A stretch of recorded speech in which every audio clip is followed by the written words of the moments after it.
위암에 걸렸을 때 급여 혜택을 받으실 수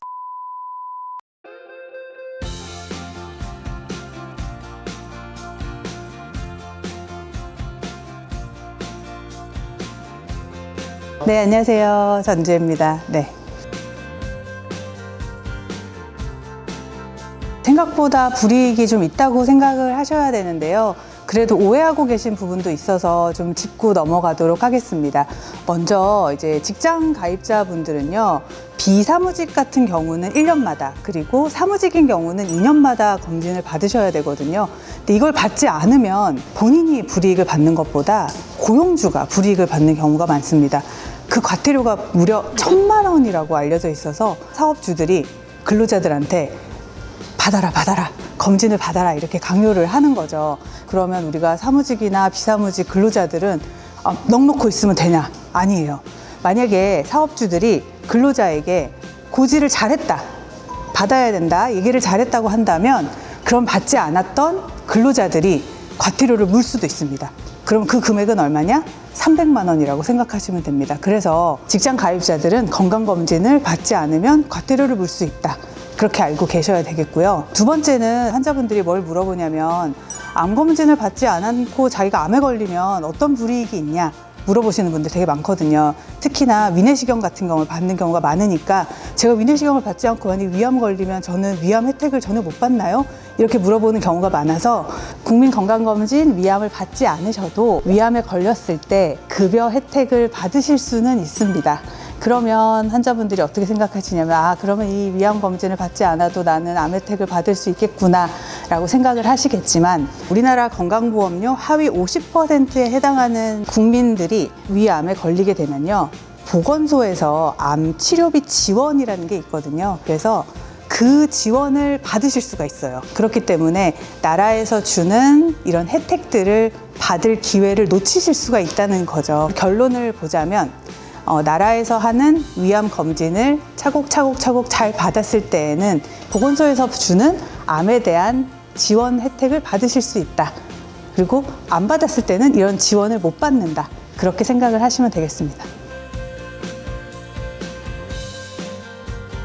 일단 우리가 검진하러 오시면은 보통 문진표라 그래가지고 그 앞장에 모든 게 축약이 됐다고 보시면 될 겁니다. 보통 문진표를 다 쓰고 나면은 이제 보통 의사를 만나거든요. 그걸 문진이라고 하는데요. 그때 이제 과거 병력과 현재 병력, 그래서 상담이 이루어지게 되고, 그때 어떤 검사를 하게 될지, 그리고 지금 본인의 문제가 뭔지, 그런 것들을 다 진찰을 하게 되고 상담을 하게 됩니다. 그게 이제 공통 항목이 되겠고요. 그게 끝나게 되면은 이제 신체 계측을 하게 되는데, 이런 거 기초 검사라고 하게 되거든요. 이런 것들도 다 공통 항목에 해당이 되고, 그 다음에는 이제 혈액 검사를 시행하게 되죠. 공통적으로 빈혈이 있는지, 공복 혈당을 통해서 당뇨가 있는지, 신장 질환이 있는지, 간장 질환이 있는지, 그리고 소변 검사를 통해서 단백뇨가 있는지를 체크를 하게 됩니다. 그리고 흉부 엑스레이를 찍게 되는데요. 이것도 공통 항목이에요. 폐결핵이 있거나 흉부 질환이 있는지를 체크하기 위한 검사라고 생각을 하셔야 돼요. 그리고 구강 검진을 하게 됩니다. 이게 공통 항목입니다. 그리고 추가 검사로는요, 우리가 만 54세나 66세인 여자분들은 골다공증 검사를 해주는 거고요. 그리고 콜레스테롤 검사가 있는데, 콜레스테롤 검사가 4년에 한 번씩 해주거든요. 근데 4년에 한 번씩 남자는 만 24세부터, 여자는 40세부터 2018년도부터 바뀐 거예요. 그 전에는 2년마다 하다가 여러 가지 연구들을 봤더니 이걸 4년마다 하는 게 더 좋겠다라는 연구 결과가 있어서 2018년도부터 4년마다 바뀐 거기 때문에, 사실은 어르신들 같은 경우에는 옛날에는 2년마다 해줬는데 어느 순간부터 봤더니 4년마다 막 바뀌었더라. 이유가 뭐냐? 이렇게 물어보시는 분들이 많거든요. 그래서 지금 현재는 일단 4년마다 하고 있다 라고 알고 계시면 되겠습니다. 그리고 만 40세가 되는 분들은요, 생애 첫 검진으로 하는 거기 때문에 비형 간염 항원항체가 있는지 체크를 해주는 추가 검사가 있습니다.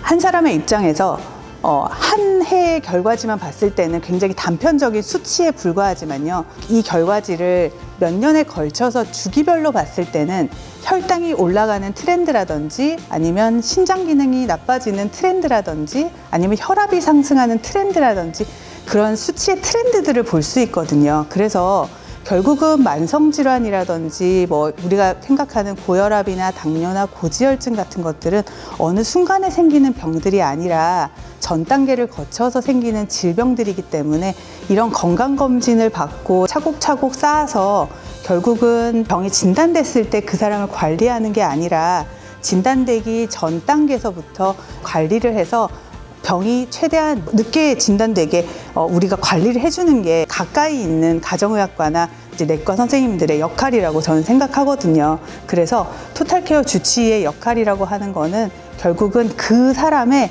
트렌드를 봐줘야 되는 거라고 저는 생각합니다. 네, 오늘 내용이 유익하셨다면요. 구독, 좋아요 눌러주시기 바랍니다. 감사합니다.